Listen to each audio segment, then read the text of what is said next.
Hello everyone. तो आज हम जो टॉपिक डिस्कस करने जा रहे हैं उसका नाम है mass and weight and this topic is related to chapter gravitation of class 9th। General students इस बात में कंफ्यूज रहते हैं कि ये जो मास एंड वेट है ये दोनों डिफरेंट क्वांटिटीज़ हैं और ये दोनों सेम क्वांटिटीज़ हैं।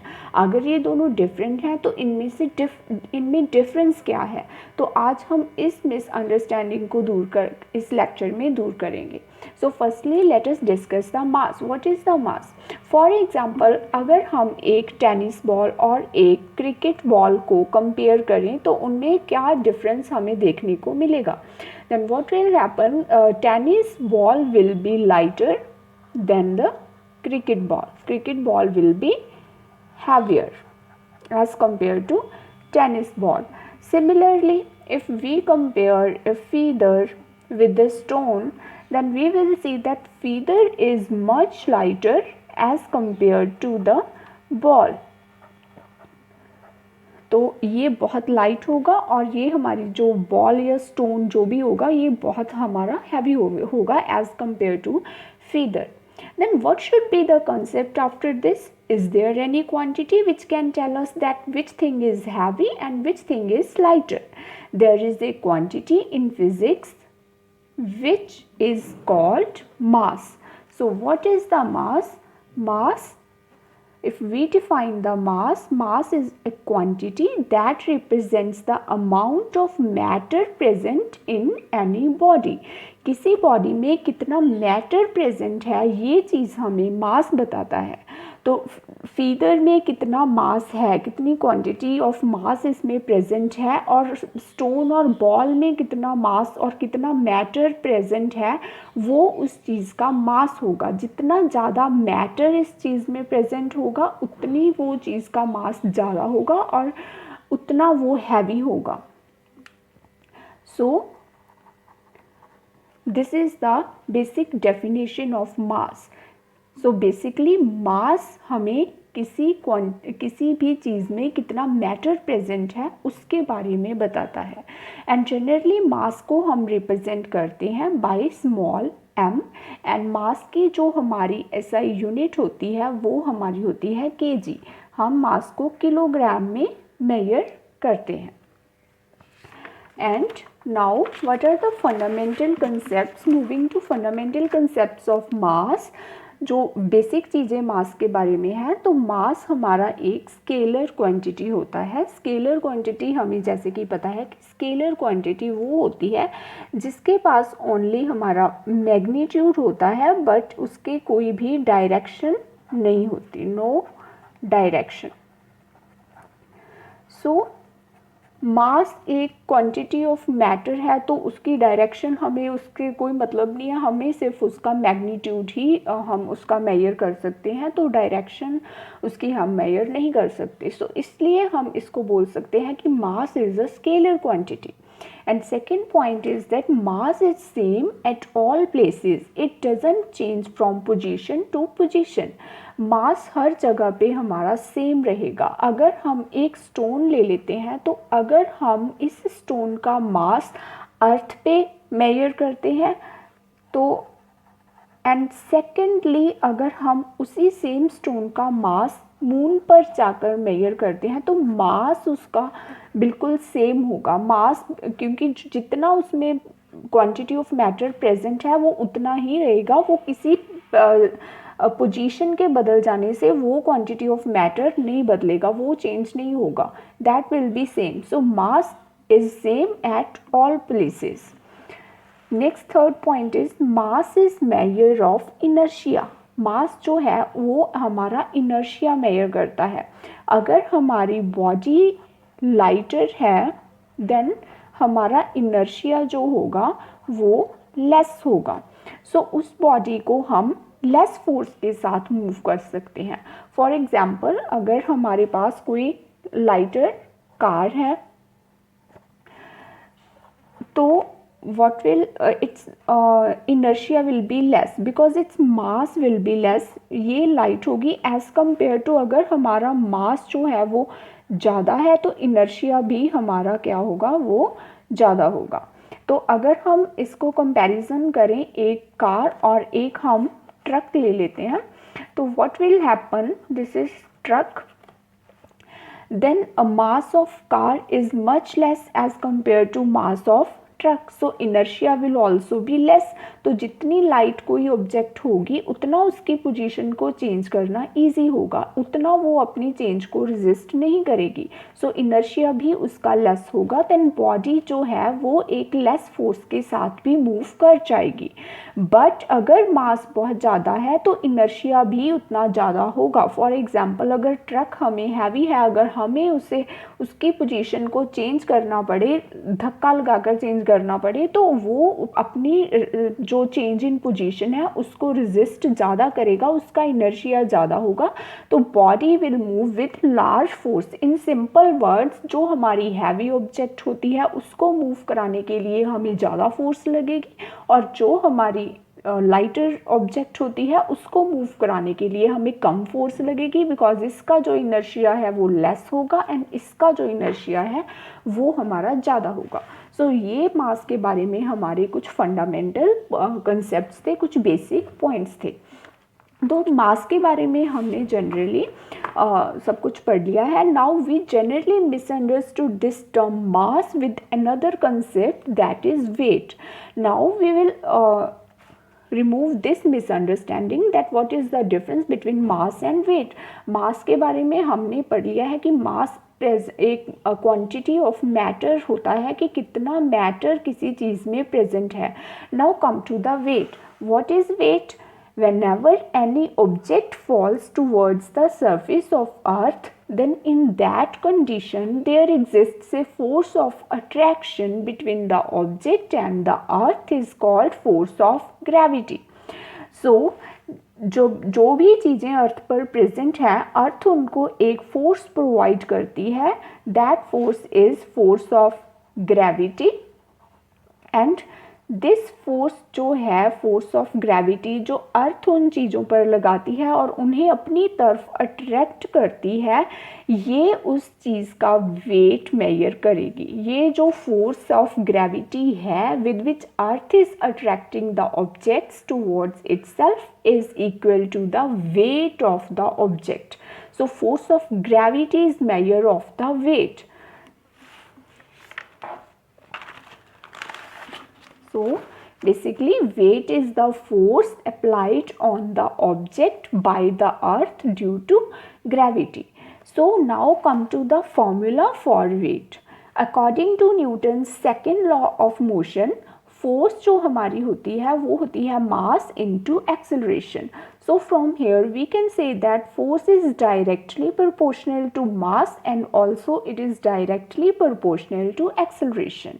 अगर हम इस फॉर्मूला को ग्रेविटी के साथ कनेक्ट करें, तो बिकॉज अगर हम ग्रेविटी की बात कर रहे हैं तो वहाँ पे जो एक्सेलरेशन होगी वो that will not be simple acceleration, that will be acceleration due to gravity.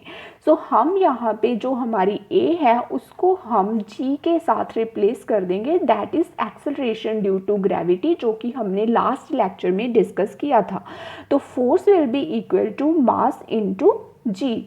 Now g is acceleration due to gravity, but here g will be fixed for any particular space। g is always fixed। For example अगर हम अर्थ की बात करें तो अर्थ पे जो acceleration due to gravity होगी that is g होगी, उसकी वैल्यू हमारे पास फिक्स है, that is 9.8 मीटर पर सेकेंड स्क्वायर। सो जो हमारी फोर्स, नाउ हमने जो पहले ही ये चीज़ डिस्कस कर ली है कि जो हमारी फोर्स ऑफ ग्रेविटी है उसका क्या मतलब है, उसका मतलब है वेट। क्योंकि हमने ये डिस्कस कर लिया है कि जो भी किसी भी चीज़ को अर्थ जिस फोर्स के साथ अपनी तरफ अट्रैक्ट करेगी वो उसका वेट का मेजर होगा। सो हम यहाँ पे इस फोर्स ऑफ ग्रेविटी को हम रिप्लेस कर सकते हैं वेट के साथ, and weight is represented by W. So in this formula here force की जगह पे हम क्या लिख सकते हैं, weight. So weight is equal to m cross g। so this is the formula for the weight that is equal to the force of gravity। so this is the difference between mass and weight, because mass we are we again are going to repeat this thing, that mass is the measure of matter present in the object, and weight is measure of force of gravity with which earth is attracting that object towards itself.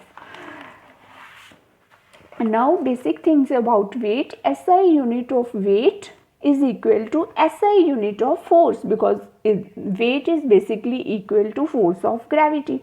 So here SI unit जो weight का होगा वही SI unit होगा, जो force का होगा वही weight का होगा, that is Newton. And second जो बेसिक हमारी चीज़ है जो डिस्कस करने के लिए, जो हमारा वेट है वो हमारी एक वेक्टर क्वांटिटी है. वी नो वेक्टर क्वांटिटी जिसके पास डायरेक्शन भी हो एज वेल एज मैग्नीट्यूड भी हो. सो जो मास था वो हमारी स्केलर क्वांटिटी थी, बट जो हमारा ये वेट है ये हमारी वेक्टर क्वांटिटी है, बिकॉज हमारा जो वेट है वो बेसिकली फोर्स के इक्वल है. तो फोर्स की एक पर्टिकुलर डायरेक्शन होती है, क्योंकि अर्थ जब भी किसी बॉडी को अपनी तरफ अट्रैक्ट करती है तो वो नीचे की तरफ अट्रैक्ट करेगी, और कोई भी फोर्स हम किसी की ऊपर लगाएंगे तो उसकी एक पर्टिकुलर डायरेक्शन होगी. सो इस फोर्स की भी एक पर्टिकुलर डायरेक्शन है, that is towards the earth downward direction है. सो इसकी एक स्पेसिफिक डायरेक्शन भी है, और हम इसका मैग्नीट्यूड भी मेजर कर सकते हैं कि कितनी फोर्स है जी. तो इसलिए इसको दोनों ही क्वांटिटीज रिप्रेजेंट कर रही हैं. तो weight is a vector quantity. Now next question is that why weight is misunderstood with mass. Now हमने डिस्कस किया है कि मास जो हमारा है वो हमारा मेजर ऑफ मैटर है, एंड जो हमारा वेट है वो हमारा फोर्स ऑफ ग्रेविटी के इक्वल है, जो कि अर्थ किसी ऑब्जेक्ट पर लगा रही है. तो हम इसको मिसअंडरस्टूड क्यों करते हैं? तो इन दोनों में डिफरेंस हमारा बहुत क्लियर है. नाउ हम फॉर्मूले से देख सकते हैं जो कि हमने यूज़ किया है, weight is equal to mass into G. तो यहाँ से हम निकाल सकते हैं कि जो हमारा वेट है वो मास के डायरेक्टली प्रोपोर्शनल है. तो वेट मास के ऊपर तो डिपेंड कर रहा है. So weight is measure of mass, but these are not same. तो ये सेम क्यों नहीं है? वेट मास के ऊपर डिपेंड कर रहा है, उसके डायरेक्टली प्रोपोर्शनल है, बट ये दोनों टर्म्स सेम नहीं है. Why these are not same? To understand this question let us take an example. For example, if a person is standing on a weighing machine. हाँ, एक जो पर्सन है वो वेइंग मशीन के ऊपर खड़ा हुआ है, तो हमने उसका वेट किया, then weight comes out to be 70 kg. अगर हमने उसका वेट निकालना हो, the actually this is not his weight. जो हम वेइंग मशीन पे अपना जो मेजर करते हैं वो वेट नहीं होता, एक्चुअली वो हमारा मास होता है. तो मास क्या होता है कि कितनी क्वांटिटी ऑफ मैटर, कितना मैटर हमें प्रेजेंट है, और जो भी चीज़ हम मेजर कर रहे हैं उसमें कितना मैटर प्रेजेंट है. सो एक्चुअली ये हमारा मास होता है 70 kg, which is giving the value is our mass, not our weight. Now what will be our weight? अगर हम weight के फॉर्मूला में ये वैल्यू पुट करते हैं, weight का फॉर्मूला हमारा है mass into g. तो mass हमारा हो गया 70 kg and g हमारी हो गई acceleration due to gravity. Now acceleration due to gravity is fixed 9.8. Basically हम इसको 10 भी ले सकते हैं, अप्रॉक्सीमेटली 10 ले सकते हैं. तो बट इसकी स्टैंडर्ड वैल्यू 9.8 ही होती है. तो वेट जो हमारा है वो हमारा आ जाएगा 686 newton. So there is so much difference between the weight and the mass. Mass was 70 kg, but weight is 686 Newton, that is force. So our mass will remain same at every place. हमारा जो मास है वो हर जगह पे same रहेगा. अगर हम अर्थ पे स्टैंड कर रहे हैं, कोई भी पर्सन अगर अर्थ पर खड़ा हुआ है तो उसका जो मास है, अगर वो अर्थ पर 70 kg है, एंड वही सेम पर्सन अगर मून पर चला जाए तो उसका जो मास होगा वो भी 70 kg ही होगा। तो जो मास है वो वेरी नहीं करेगा, from place to place mass will remain same, but जो हमारा वेट है weight will vary position to position.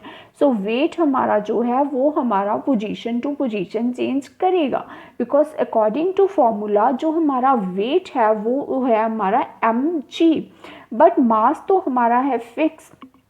But यहाँ से हम देख सकते हैं कि जो हमारा वेट है वो एक्सेलरेशन ड्यू टू ग्रेविटी के भी डायरेक्टली प्रोपोर्शनल है। तो एक्सेलरेशन ड्यू टू ग्रेविटी जो हमारी है वो वेरी करती है। अर्थ पे वो कुछ और होगी और अगर हम मून पे जाते हैं तो वहाँ पे वो कुछ और होगी। सो इसके अकॉर्डिंग जो हमारा वेट है वो भी वेरी करेगा, बट जो हमारा मास है वो कांस्टेंट रहेगा, because so mass will be constant but wait will very. क्यों वेरी करेगा? क्योंकि हमारी जो स्मॉल जी है एक्सेलरेशन ड्यू टू ग्रेविटी है वो वेरी करेगी from place to place. Now why weight is more on earth than moon? अगर हम वेट करें अर्थ के ऊपर तो हमारा जो वेट है वो अर्थ के ऊपर ज़्यादा होगा as compare to moon. Why this occurs? Because हम मास का जो अर्थ का जो मास है वो मून के मास से ज़्यादा है, इसलिए हमारा जो अर्थ पर वेट होगा मून पर उसका 1/6 होगा। फॉर एग्ज़ाम्पल अगर हमारा वेट अर्थ पर 60 kg है तो हमारा मून पर जो वेट होगा वो 60 का 1/6 होगा, दैट इज़ हमारा वो वेट होगा 10 kg। So this is also the point to be noted that हमारा जो वेट मून पर है जो अर्थ पर है मून पर हम उसका 1/6 वेट हम मेजर करेंगे। Now come to the summary of the lecture which we have discussed. We will repeat all the points. तो फर्स्ट पॉइंट हमारा जो है कि mass remain same at all places, weight change करेगा फ्रॉम प्लेस टू प्लेस। क्यों change करेगा? Because of gravity, because weight depends on acceleration due to gravity and acceleration due to जो gravity है वो प्लेस टू प्लेस चेंज होती है। Next मास हमारा जो है स्केलर क्वांटिटी है, इसके पास कोई डायरेक्शन नहीं है, ओनली हम इसका मैग्नीट्यूड मेजर कर सकते हैं। एंड फोर्थ पॉइंट जो हमारा है कि वेट हमारा जो है वो वेक्टर क्वांटिटी है, because weight basically force of gravitation है जो अर्थ हमारे ऊपर या किसी भी ऑब्जेक्ट जो अर्थ के ऊपर प्रेजेंट है उसके ऊपर अप्लाई कर रही है। सो वेट वेक्टर क्वांटिटी है, इसके पास दोनों चीज़ें होंगी, इसके पास डायरेक्शन भी होगी बिकॉज फोर्स के पास डायरेक्शन भी होती है और इसके पास जो है वो मैग्नीट्यूड भी होगा। So weight is a vector quantity. Units of mass kg and while units of weight Newton, that is equal to units of force। and last जो point हमने डिस्कस किया है कि हमारा वेट जो मून अर्थ के ऊपर होगा मून पर उसका 1/6 होगा। So that was all about mass and weight. Hope so कि आप सबको जो डिफरेंस है वेट और मास में वो समझ आ गया होगा। And for next lecture stay tuned, please share, subscribe and like our channel. Thank you.